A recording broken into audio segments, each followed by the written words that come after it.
Com os avanços tecnológicos das últimas décadas, parece que nada mais será como antes. Nem a nossa maneira de aprender, de trabalhar, de nos relacionar, nem mesmo a política vai escapar dessa transformação. A vida em rede altera as noções de poder e hierarquia, de público e privado, de produção e consumo, e altera numa tal velocidade que aumenta ainda mais o desafio que é o de nos adaptar ao novo. Novo que se renova a cada dia. O sociólogo Máximo de Felice e o advogado Ronaldo Lemos, neste Café Filosófico, conversam sobre a vida em rede e as mudanças que ela provoca em nosso mundo.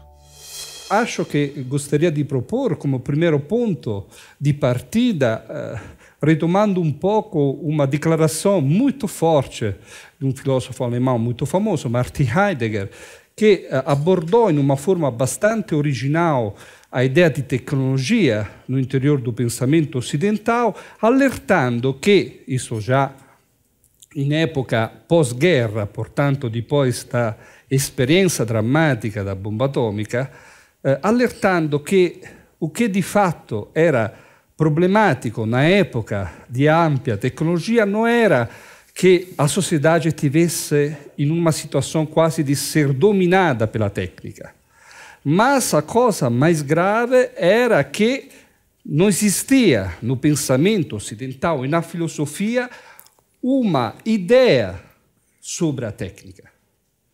O que Heidegger queria denunciar com esta expressão bastante forte era que a filosofia ocidental cria uma separação que começa na antiga Grécia e que tem na distinção entre episteme e tecne, elaborada por Aristóteles e compartilhada pelos filósofos da antiga Grécia, uma distinção grave e hoje diríamos simplificatória da complexidade da relação entre humano e tecnologia. Tudo que nós fazemos hoje é a clara expressão de um tipo de sinergia que não pode ser mais narrada em uma relação dialética entre técnica e conhecimento.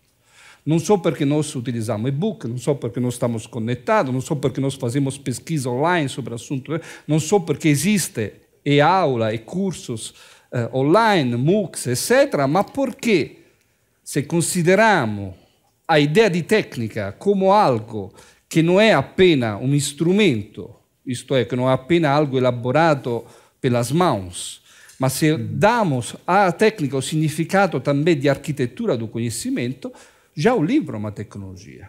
As redes nos provocam, portanto, ir além das dicotomias tecnologia e humano e pensar a própria dimensão do humano a partir de uma outra perspectiva. Por isso que quando nós falamos de rede, de comunicação digital, tudo devemos fazer menos que pensar que isto é algo do âmbito apenas de uma disciplina, seja esta comunicativa ou seja esta a engenharia ou sistemas que produzem informações. Há nesta dimensão uma possibilidade, uma perspectiva de renovação do próprio pensamento. E, além da dimensão da técnica, nós podemos pensar também a própria dimensão do humano. Como pensar o humano conectado? Como pensar o humano da uma perspectiva de relações digitais e inserido no interior de comunicação que é tão complexa que remete seja às suas capacidades neuronais, que são também uma expressão de uma articulação em rede, seja também a dimensão da sua forma social, que hoje também passa por a mediação de dispositivos de conexão. Desde quando nós vamos a pagar uma conta com um cartão de crédito, ou quando nós decidimos onde passar as nossas férias, escolhendo online os lugares e reservando hotel e passagem aérea, isto revela claramente que o social que nós habitamos hoje não é mais apenas o social que a sociologia do século XX e XIX nos relatou. O nosso social é um social mais complexo. Muito interessante ver como, por exemplo, um país como a China percebeu como a tecnologia teria um impacto para o modelo de desenvolvimento do país. Por que que o Brasil e a China que nos anos 70 eram ambos países, a China rural, propriamente dita, o Brasil era mais urbanizado até do que a China naquele momento. Então, por que a China, dali 30 anos, começou a fabricar todos os iPhones do planeta, começou a fabricar todos os aparelhinhos que a gente usa hoje, acha até mágicos, vem todos de lá, e agora está dando um salto ainda maior, entrando em coisas muito importantes como a internet das coisas e outros tópicos. E o Brasil não deu esse salto. A principal percepção que eles tiveram foi de que a tecnologia foi encarada desde o início como infraestrutura. Ela não era um campo econômico isolado. Ela era um campo de atuação que teria um impacto em todas as outras áreas, inclusive áreas nas quais a gente pode até nem achar a conexão imediata, como, por exemplo, a agricultura, a saúde. E a China, desde o início, achou que essa decisão era importante, fez um plano para dar esse salto tecnológico que o país deu em 30 anos e fez com que a China hoje fosse o celeiro não só da produção tecnológica, mas começa a ser um dos principais países em termos de inovação. Mas se você vai lá na China hoje e tenta procurar, por exemplo, no Google, a Praça da Paz Celestial, Praça de Tiananmen Square. Se você procura aqui no Ocidente, qual que é a imagem que vai nos aparecer? É um estudante na frente de um tanque. Se você procura na China, e eu já fiz essa experiência, a imagem que aparece é flores, paisagens de uma praça belíssima, e não há uma menção sequer à praça, o massacre da Praça Celestial. Então, é muito interessante porque esse mesmo país que hoje desponta como líder tecnológico, também desponta como o principal usuário da tecnologia para um controle jamais visto da informação. Então, a gente conhece a muralha da China e agora cada vez mais as pessoas estão conhecendo o chamado The Big Firewall of China. Firewall no sentido daquele dispositivo que a gente usa para impedir o nosso computador de ser invadido por hackers. A internet chinesa é uma grande intranet para 1 bilhão de pessoas. Ela não é nenhuma internet.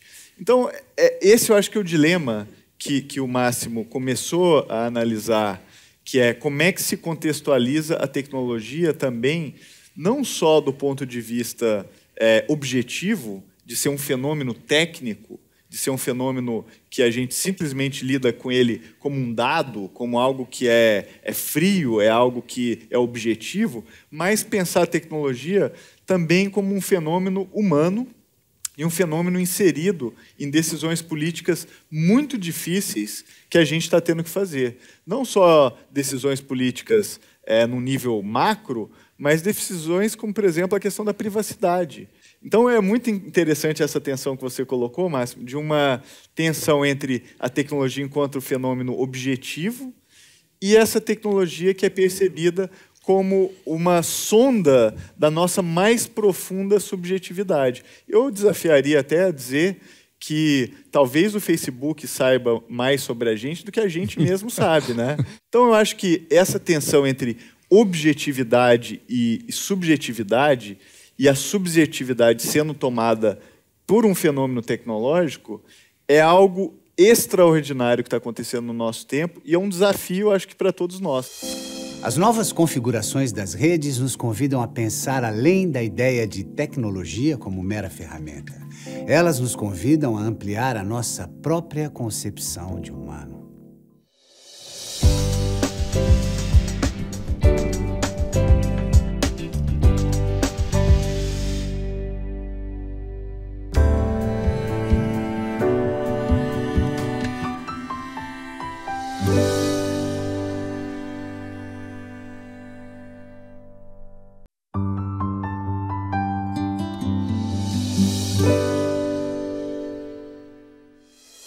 Com o mundo conectado, temos mais possibilidades de entrar em contato com outras visões de mundo, outras culturas.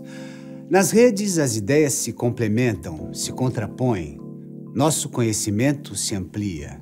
A tecnologia está intrinsecamente ligada ao nosso desenvolvimento e está provocando muitas transformações na nossa maneira de ser e de estar no mundo. Esta concepção do humano como um indivíduo que está no centro do universo, medida de todas as coisas, que é na frente da natureza e que utiliza a técnica, é uma narrativa produzida na Europa. A ideia do humano dos Yanomami não é esta. Aqui no Brasil, nós temos o privilégio de ter tipo de conhecimento que produziram outra ideia do humano. Não são 305 idiomas. Mas a verdadeira, a meu modo de ver, digo isso como estrangeiro que mora no Brasil, que escolheu fazer ciência aqui. E um dos motivos que me levaram a escolher de fazer ciência no Brasil é que o Brasil poderia produzir um novo tipo de epistemologia, um novo tipo de conhecimento que fosse além da ideia do humano e de técnica produzida pelo Ocidente. Esse novo tipo de conhecimento era um conhecimento que poderia ser produzido no Brasil, porque no Brasil existiam culturas ainda vivas, e hoje diria resistentes, porque estão sendo exterminadas. Esta cultura exprime uma ideia de humano e uma ideia de tecnologia que não é aquela produzida da narrativa ocidental. Este elemento é fundamental para entender as redes, para entender o que significa, qual é a oportunidade que o digital produz para o conhecimento. Uma grande oportunidade. O outro elemento importante é que se nós, analisando sempre esta complexidade da tecnologia, da relação do humano com a tecnologia, é que se nós olhamos a narrativa, por exemplo, produzida pela biologia sobre humanos, nós descobrimos que a biologia pensa o humano não como uma entidade separada e, portanto, autopoética, que produz as suas mudanças a partir dos seus questionamentos internos ou da sua forma sistêmica de solução aos problemas. Ao contrário, a biologia nos diz que todos os mamíferos, ao nascer, não nascem pronto. Os filhotes dos mamíferos necessitam do cuidado da mãe para poder continuar a ser vivo. Necessita também de encontrar condições favoráveis no meio ambiente, temperatura, comida, etc. Entre os mamíferos, que produz esta característica que a biologia chama de epimelética, isto é, esta qualidade, esta necessidade de, ao nascer, de ser acudido, portanto, esta dependência com os elementos externos e com os membros das próprias espécies. Esta característica, entre os mamíferos, o mamífero que mais possui epimelética, que desenvolve mais epimelética, é o ser humano. Porque não somente precisa do cuidado das mães, e este processo se prolonga no tempo em maneira maior que as outras espécies, mas porque ele precisa também aprender a falar. Precisa também aprender a escrever, a ler. Precisa também a entrar na internet, aprender a entrar na internet. Precisa também fazer todos aqueles processos. Então, o processo epimelético... Não necessariamente nessa ordem. Não necessariamente nessa ordem. Tem gente entrando na internet antes de aprender a falar. Exatamente. Mas esta dimensão de dependência com o meio ambiente e com outros elementos da espécie, no mamífero humano, é maior que nas outras espécies. Hoje nós temos um elemento muito claro, que nós desenvolvemos cada vez mais epimelética, exatamente pelo exemplo que acabou de fazer Ronaldo, com a tecnologia. Nós aprendemos com a tecnologia. Portanto, a ideia biológica, primeiro a consciência do limite da ideia do humano produzida pela Europa e pelo Ocidente. Pela nobre tradição filosófica ocidental, nada até. Mas existem outras narrativas sobre o humano, que foram silenciadas. E que nós devemos descobrir exatamente como a descobriram os primeiros navegadores que chegaram na América. Então, o elemento da relação entre tecnologia e humano é algo que nos deve livrar das duas grandes visões. Aqui a ligação com a China. Do lado, a ideia que a tecnologia é um mero instrumento externo. Isto é algo que não tem a ver com o homem, que o homem possa utilizar em algum momento para se beneficiar e que isso termina em uma simples relação de sujeito-objeto. Não. A relação é complexa. O outro limite também do pensamento, que me parece é a via chinesa de pensar isso, é a ilusão de pensar de controlar a tecnologia. Nós não podemos controlar a tecnologia. Porque a tecnologia é a possibilidade, como diz Heidegger, de desvelar outras humanidades. Então, a pior forma de se relacionar com a tecnologia é aquela do controle. Aqui eu sou particularmente a favor de uma dinâmica de mercado sobre a tecnologia. Todas as formas de comunicações que nós temos nos foram dadas, todas as formas de tecnologia, todos os avanços tecnológicos que nós tivemos na história, nos foram dados pela livre lei de troca, de circulação de ideias e de mercadoria. A tecnologia não cria um tipo de relação que não se limita à regulamentação, mas muda a nossa essência.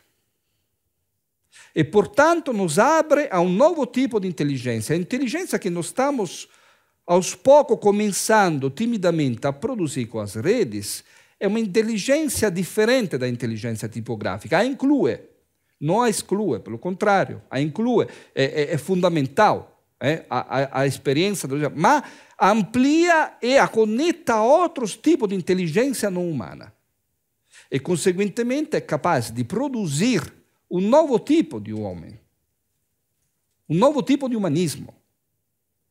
É aqui que nós estamos, eu acho, é esse elemento que é um dos elementos que, junto à complexidade da técnica, é oportuno pensar ao pensar as tecnologias digitais. A crise do humanismo europeu, ocidental, e a necessidade de buscar outro significado do humano. Se a gente for pensar, por exemplo, no impacto da tecnologia para âmbitos da vida, como o trabalho, por exemplo, muitos de nós, a gente vai e trabalha, sei lá, das 8 da manhã até às 6 da tarde para os nossos empregadores, para o nosso emprego, etc. E daí a gente volta para casa e muitos de nós, daí, trabalhamos das 7 da noite à meia-noite e meia para as redes sociais. A gente, quando chega em casa e entra numa rede social, entra num mecanismo de busca, fica online no chat, no Twitter, no Facebook, seja lá onde for, a gente está produzindo valor econômico para essas redes sociais. Isso é, de alguma maneira, também uma forma de trabalho que põe em xeque a própria ideia do que é profissão. Porque o seu vínculo com essas empresas não é um vínculo empregatício, não é um vínculo em que você usa porque alguém te disse para usar. Existe uma ideia de que você está usando, fazendo uma decisão autônoma de ir lá e usar uma rede social. Mas, ao mesmo tempo, essa dimensão de que estamos gerando valor ao utilizar a internet e redes sociais para alguém, e esse valor está sendo capturado, já está gerando algumas discussões muito interessantes. Então, por exemplo, tem uma artista norte-americana chamada Laurel Ptak, que fez um manifesto que ela colocou no site dela, que eu acho muito interessante, que se chama Salários pelo Facebook, onde ela diz que ela quer o salário dela. Ela falou, poxa, eu estou aqui todo dia botando minhas coisas, dando like e botando foto aí para vocês, está gerando um valor. Onde é que está o meu salário? Onde é que eu passo para receber o meu contra-cheque? Então, é muito curioso, porque isso põe em risco e põe em jogo uma ideia de como é que se dá a apropriação. Hoje, com o avanço tecnológico, o Estado é colocado em jogo e é colocado em risco. O Estado moderno, ele vive essencialmente, por exemplo, da sua capacidade de tributar. Uhum. E aí você lê as discussões, por exemplo, na França, dizendo, peraí, mas o mundo inteiro caminha para uma direção em que tudo vai se conectar à internet. Então nós vamos comprar, muitas vezes, a possibilidade de a gente comprar o supermercado da semana através de um site, e aí vai vir um drone e vai levar as suas compras para a sua casa, e o seu cartão de crédito internacional vai ser debitado na Irlanda, ou talvez em um paraíso fiscal, e as suas compras vão chegar na sua casa de qualquer jeito. Então, a gente está caminhando para um momento em que essa aceleração da conectividade, em que não apenas as pessoas vão se conectar, que é o momento que a gente está hoje, mas as coisas vão se conectar. Por exemplo, a sua geladeira vai saber se o leite acabou, e aí ela já vai mandar um pedido de entrega de leite direto para o supermercado, e esse supermercado provavelmente não vai ser o supermercado que vai receber esse produto, vai ser uma empresa de comércio eletrônico global, e aí ela manda o pedido para a rede local de entrega que manda para sua casa. Só que você está sendo cobrado não mais no seu país, no Estado Nacional, mas você está sendo cobrado em algum outro lugar.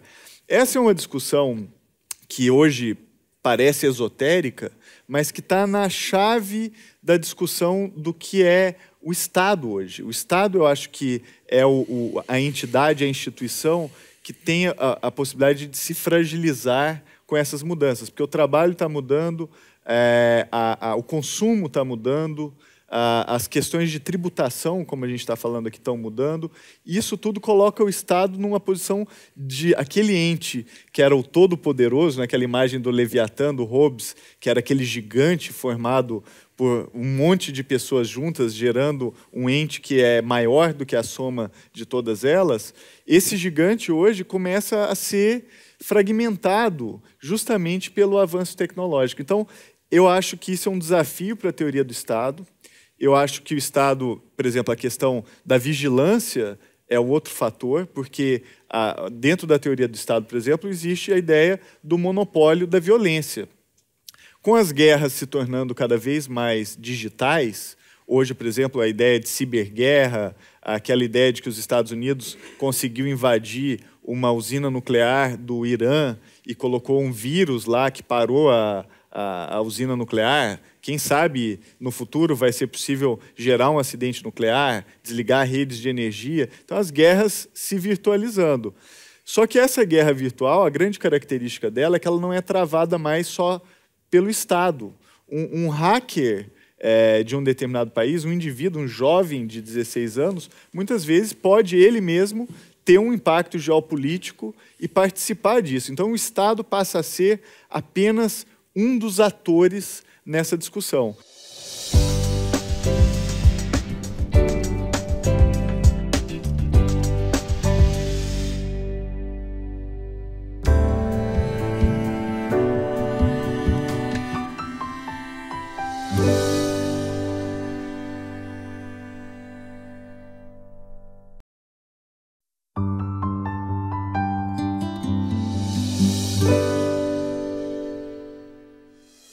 A comunicação digital e as redes transformam rapidamente as nossas vidas. Não só a nossa vida pessoal, mas a da sociedade como um todo. A configuração de poder, a economia, uma vez que os modelos de trabalho, de consumo e de tributação estão mudando. Se esse cenário pode produzir um novo humanismo, ele também desafia a concepção de Estado. O modelo centralizador dá lugar ao modelo colaborativo, distributivo. Surge a ideia de inteligência conectiva, uma inteligência capaz de produzir conhecimento se conectada a outras inteligências. Existe um autor muito interessante, eu acho realmente um autor importante, o Jeremy Rifkin, que produziu vários textos, entre eles A Terceira Revolução Industrial, que é um texto que eu recomendo, porque nesse texto ele faz uma análise muito interessante sobre a transformação do Estado em relação à tecnologia, à internet e às fontes de energia.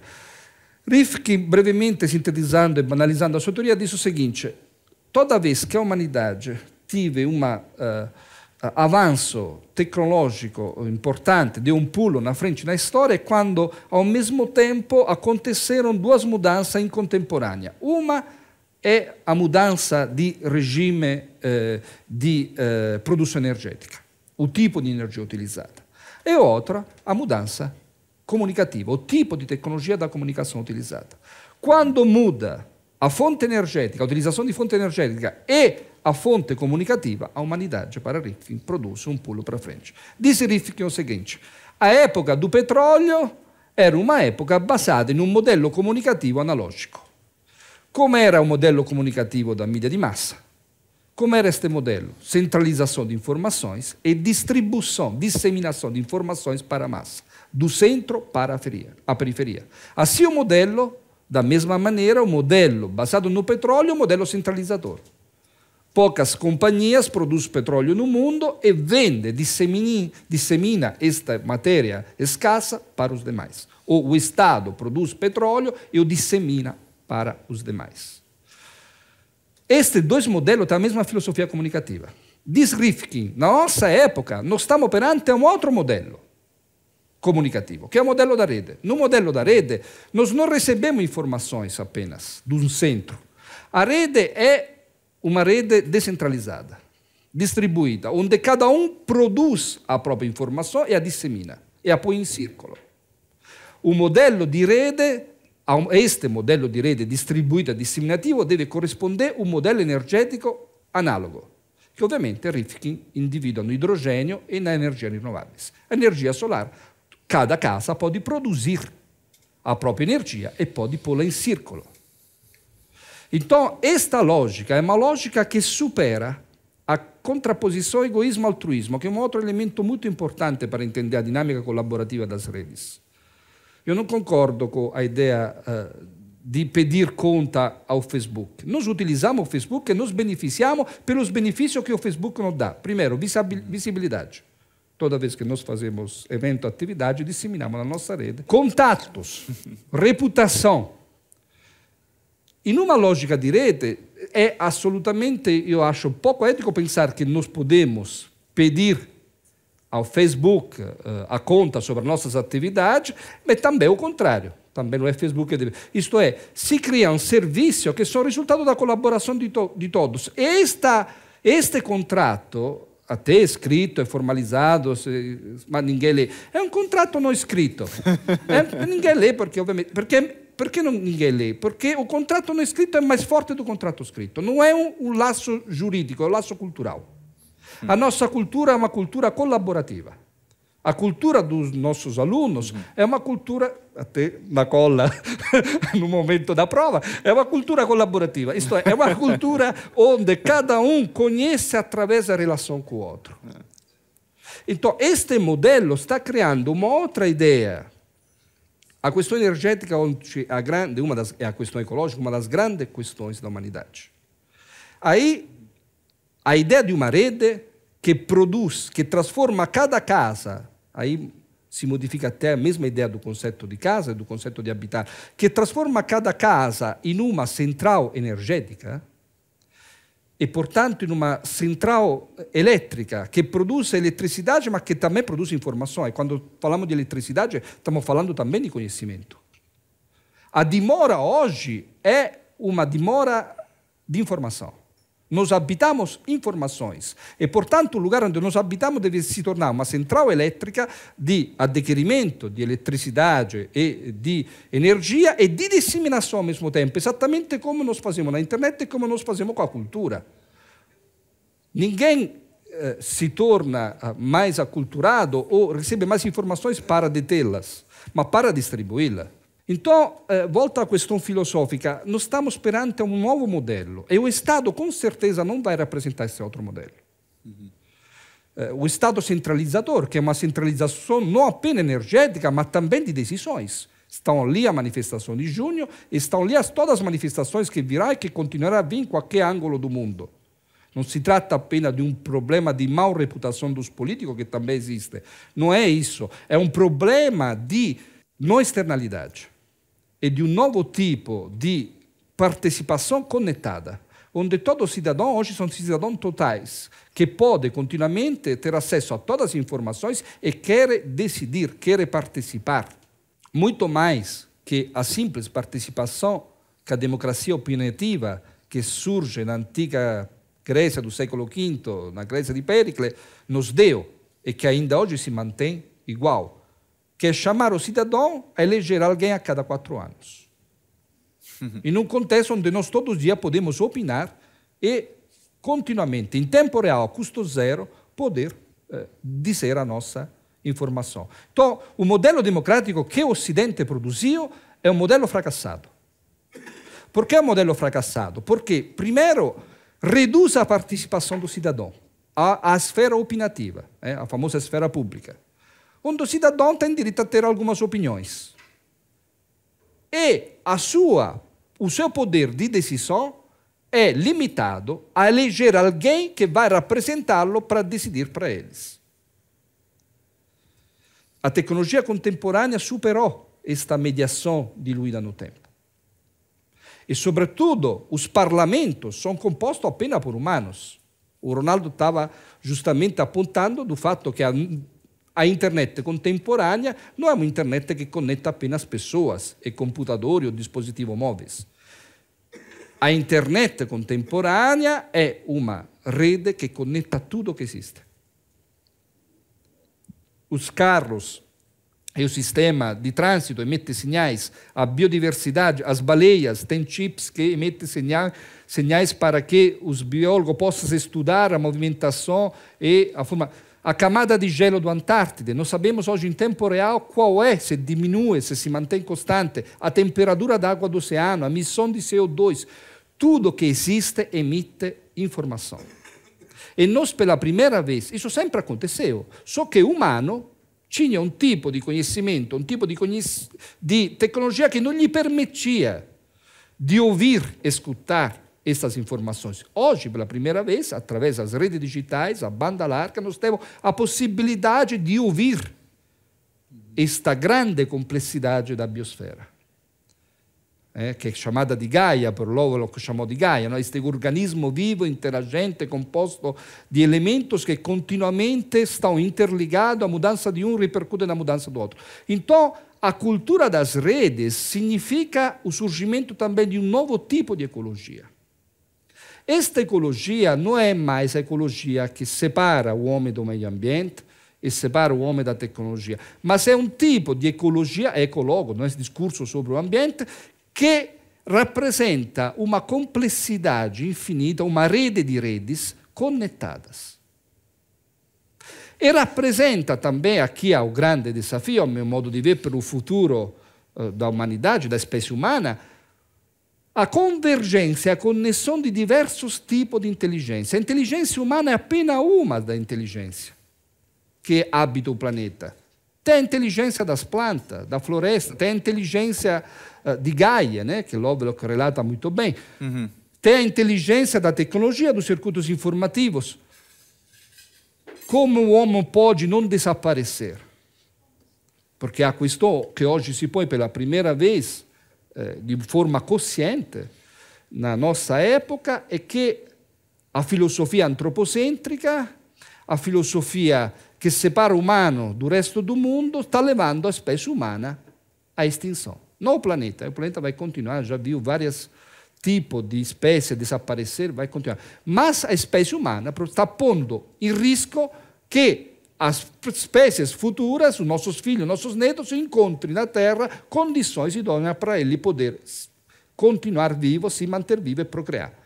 Então, esta consciência é uma consciência que é resultado dessa tecnologia de conexão, que é o resultado de um novo tipo de inteligência que está pensando a inteligência não apenas em termos da inteligência humana, mas da uma hiperinteligência que conecta em forma mais possível, harmoniosa, os distintos tipos de inteligência que existe e que habita a biosfera. Esta hoje é, a meu modo de ver, uma boa definição de inteligência. Nós devemos a inteligência conetiva, uma inteligência que é capaz de produzir conhecimento se conectando a outras inteligências. O Estado e o Parlamento conectam apenas a inteligência humana. Cria lei para defender apenas os interesses humanos. Esse modelo é o modelo da sociedade moderna, é um modelo que depois se fortalece com a revolução industrial, a sociedade industrial, mas é um modelo que não vai conseguir resolver as principais questões da nossa época. Por quê? Porque o parlamento é apenas composto por humanos. Não há onça no parlamento. Não há circuitos trópicos, não há biodiversidade, não há floresta, não há tudo que permite que o humano seja. Então, neste elemento da crise do Estado, eu acho uma característica central da transformação da nossa época, que provém exatamente desse novo tipo de complexidade, desse novo tipo de inteligências, no plural, que as redes estão conectando. Não produzindo, porque isso já existia. Obviamente, a inteligência da Mata Atlântica, da floresta amazônica, existe há muito tempo. Mas as redes estão produzindo esse milagre de conectar as diversas inteligências para buscar uma inteligência mais inteligente, se podemos dizer assim. Isto é, uma inteligência que seja capaz de atender a todas as inteligências e não de priorizar uma sobre as demais. Então, o que o Estado manifestou, e o que a democracia ocidental produziu, é o domínio do humano sobre as demais espécies. É isso que hoje está sendo posto em discussão. E nós o vemos em vários elementos, até para a cultura animalista, da sensibilidade cada vez maior com o sofrimento dos espécies vivas não humanas, mas também com a complexidade que hoje pressupõe uma escolha, uma decisão. Que tipo de energia produzir? Quem é que produz essa energia? Que impacto isso tem? E que impacto tem não só nesse momento, que impacto terá para as próximas gerações? Michel Serres, um filósofo importantíssimo da modernidade, ainda vivo, ativo, escreveu num texto muito apropriado, brilhante, o contrato natural, uma coisa muito, muito forte. Dizia, nós somos acostumados a ouvir apenas homens que produzem um tipo de raciocínio a curto prazo. Devemos escutar e dar mais espaço a homens que produzem uma inteligência, um raciocínio a longo prazo. Aqui está mais um desafio que as redes, uma possibilidade. Obviamente falamos em possibilidade, porque as redes estão aí já há diversos tempos. Precisa ver como nós a utilizamos. Precisa ver que tipo de inteligência nós decidimos desenvolver junto com elas. E isto é um grande desafio. Coexistência entre tudo que existe no planeta. Seria esse o convite que a nova comunicação digital está nos fazendo? O homem, que ainda se vê como o centro do universo, vai ser capaz de aceitar esse convite?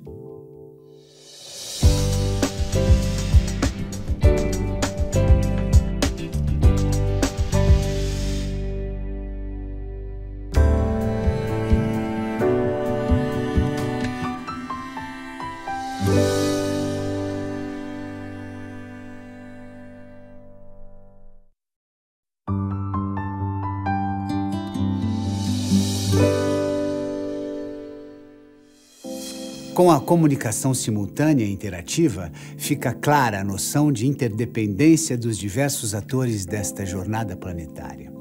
Assim como uma ecologia digital, onde tudo está interligado. Uma inteligência conectiva que pode mudar o mundo, até o mundo da política.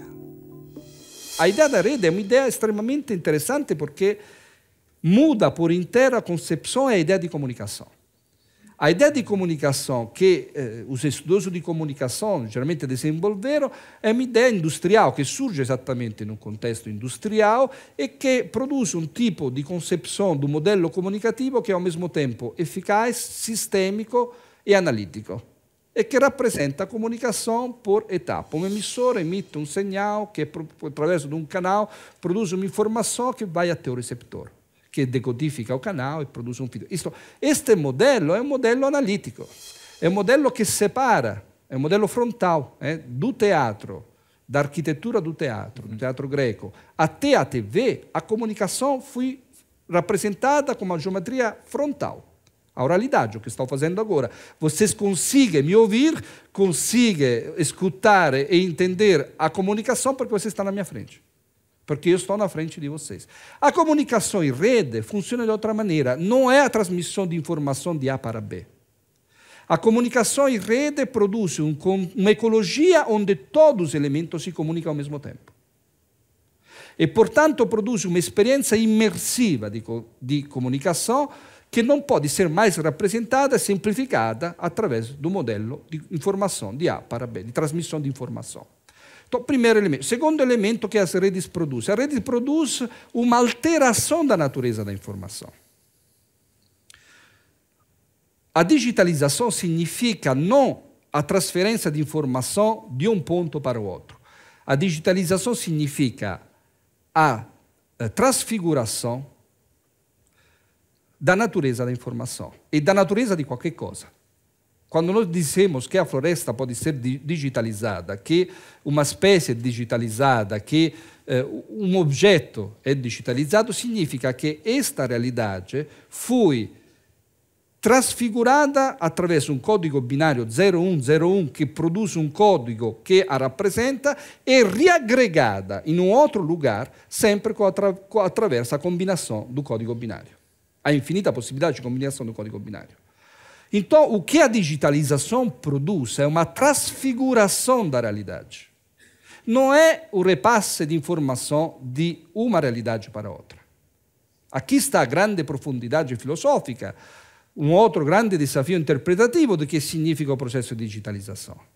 Terceiro elemento e caratteristica da rete, esta trasfiguração permite a comunicação simultânea e interativa de tudo que existe, de toda a biosfera. Conseguentemente, nós estamos perante um tipo de complexidade que não é mais uma complexidade sistêmica. Já Edgar Morin, no famoso volume, nos diversos volumes de Méthode, nos alertava sobre a necessidade de pensar a uma hipercomplexidade. Então, esta complexidade composta de redes hiperconectada nos abre a uma ideia de complexidade jamais rappresentável e jamais sistêmica, onde os elementos causais não conseguem dar conta da complexidade e do dinamismo das interações. Então, mais um desafio. Como pensar esta complexidade e como, no interior desta complexidade, encontrar formas compreensíveis e possibilidade de interações inteligentes, onde atribuímos ao sentido inteligente não apenas a definição humana, de pensar a uma forma de apropriação de benefício próprio, mas a uma inteligência biosférica, a uma inteligência da rede, onde um determinado tipo de interação significa não apenas uma vantagem para a espécie humana, mas uma forma de convivência, coexistência fértil e, portanto, com futuro para todos os membros da biosfera. No que diz respeito às campanhas eleitorais, vocês acreditam que as relações em rede são capazes de criar uma dinâmica e inteligência próprias que escapam às estratégias de marketing de campanha, produzindo resultados inesperados? Eu não tenho a menor dúvida sobre isso. O que a gente verifica no mundo inteiro hoje é que a gente tem uma outra dinâmica de informação. Muito da campanha eleitoral, até a forma como ela se materializa na propaganda política eleitoral que se dá pela televisão, é baseada nesse modelo de broadcasting, no modelo de comunicação industrial, que surgiu, como o Máximo falou, na época do petróleo. Então, nesse sentido, essa mensagem, que é uma mensagem única, que vem de um emissor centralizado e ele se espalha pela sociedade como um todo, é uma mensagem que no mundo que a gente vive hoje é cada vez mais limitada. O que a gente está vendo hoje é literalmente a emergência de debates que vão pipocando de forma emergente pela sociedade inteira, que aliás é essa característica, é a forma da rede, que não necessariamente estão em sincronia com aquela mensagem sincronizada que é colocada pelo emissor único. Inclusive, há dinâmicas de desconstrução daquela mensagem, dinâmicas muito interessantes, dialéticas, em que a pessoa vê aquela mensagem, a mensagem é desconstruída, ela pode ser desconfirmada, ela pode ser debatida, ela pode ser transformada, ela pode ser ressignificada. Então, a dinâmica informacional que a gente tem hoje é muito mais complexa, o que torna a vida de qualquer marqueteiro político muito mais difícil. Nós nos tornamos mais autônomos com relação ao debate político. E isso não tem a menor dúvida de que é algo muito positivo e evita fenômenos como a gente acompanhou na história, como fascismo, totalitarismo, que eram fundados nesse modelo da mensagem única, da mensagem centralizada. Nesse sentido, eu acho que ela também reforça a democracia. Não é por acaso que a China, que a gente começou a falar no começo, controla a informação. Porque as redes criam outra ideia de comum. E o político, não há espaço para o político que conhecemos hoje nesta nova ideia de comum. Porque essa ideia de comum abrange elementos também não humanos e a necessidades também de atores não humanos no interior do processo político. Então, nesse sentido, a possibilidade de transformação não é apenas em relação às campanhas eleitorais. O que as redes estão fazendo no mundo inteiro é começar a pensar um outro modelo de convivência que supera a democracia representativa. Aquele conceito de democracia que o Ocidente desenvolveu, que nasce na antiga Grécia, in una forma primordiale, si desenvolve depois in várias etapas no Estado moderno e chega até hoje na forma parlamentar, que é basada nas eleições e, portanto, nas eleições a cada período, a cada X anos, de alguém que vai em um parlamento a representar os interesses de grupos ou de indivíduos ou visões de mundo, etc. Esta ideia de democracia, que volto a dizer, nasce no V século a.C. Nós mudamos de tecnologia, fomos para a Lua. Assim, a humanidade fez um avanço enorme em todos os campos. Na democracia, qualitativamente não temos o mesmo modelo. Obviamente, a democracia de Péricles, sabemos que era uma democracia que tinha escravos, etc. Então, não estou dizendo que era uma... Mas a forma que o cidadão ateniense possuía para decidir é qualitativamente a mesma que hoje existe na democracia ocidentais. Esta ideia de democracia, que obviamente foi muito positiva, que obviamente, como bem observou o Ronaldo, nos fez superar os momentos difíceis em quase todos os países do Ocidente, né? Em algum momento houver... É hoje, provavelmente, insuficiente. Não só para os nossos anseios de participação, está aí as manifestações, o que eu chamo de netativismo, no mundo inteiro, que se deram da mesma forma, utilizando as redes digitais, em contexto obviamente completamente distinto, mas utilizando tecnologias digitais fizeram com que as mulheres e as pessoas do Maghreb começassem a participar ativamente da política. Em Egito, pela primeira vez, as mulheres puderam começar a fazer política pelo Facebook. Hoje nós estamos experimentando uma forma de participação que não pode ser mais limitada à forma representativa. Nesse sentido, eu creio que não somente a forma de marketing mudará, mas eu mesmo que acredito que vão desaparecer os partidos políticos e a forma do político como nós a pensamos na modernidade. Nós devemos não mais eleger pessoas, mas eleger redes. Isto é, modelos de inteligência conectada que vão produzir determinados tipos de interações e agregações e competição com outros modelos. E para estas escolhas, o elemento informativo e não humano é fundamental. O mundo digital diminui as distâncias e aproxima universos ao mesmo tempo. Nos permite enxergar um mundo real, diverso, amplo e complexo. Abre novas perspectivas, rompe barreiras, não só da informação, mas da própria limitação humana. Tudo isso nos provoca a nos repensarmos. Interaja na rede social da CPFL Cultura, pelo Facebook e também pelo site. Tchau, tchau. E isso agora explode para nós através da tecnologia, que também pode ser vista como um dom, uma dádiva do ser humano, né? Se a gente falasse de 10, 20 anos atrás, talvez essa fosse a forma de comunicação determinante.